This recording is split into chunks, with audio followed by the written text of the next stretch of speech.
Yes and no voters for an Indigenous Voice to Parliament have clashed outside a No campaign event in Brisbane. Protesters held up banners and chanted outside as hundreds of No supporters gathered inside to hear from prominent campaigners Warren Mundine and Jacinta Price. Jacinta Price, go to hell! It's not exactly respectful debate Prime Minister Anthony Albanese recently called for.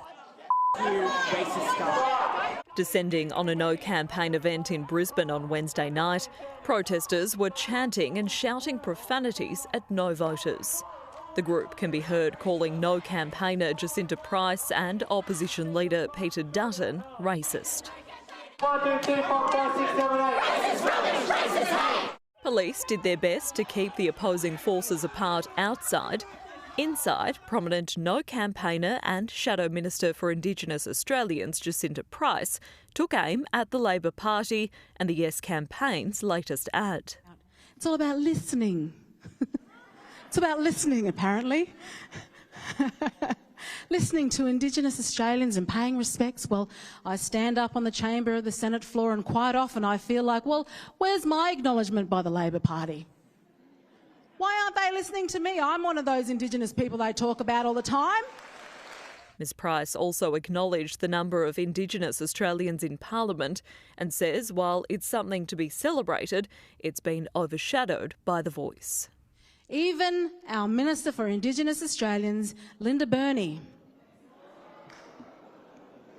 Her voice isn't good enough, apparently. She needs a voice to Parliament where she will ask them to bring her ideas. I sort of think, well, if you can't come up with them, maybe you're not the right person for the job, perhaps. She also doubled down on her comments that life for Indigenous Australians has improved since colonisation. Yes, Aboriginal people's lives are much better now than what they were 200 years ago, and I will stick by that. On the same night, less angst as former Prime Minister Tony Abbott echoed Ms Price's sentiment at a No campaign event in New South Wales, telling the audience he believes the referendum is the most important vote Australia has had in decades. You can change a bad government, you can change a bad law, but if you make a big mistake with your constitution, you're stuck with it forever. Christy Lloyd, Sky News.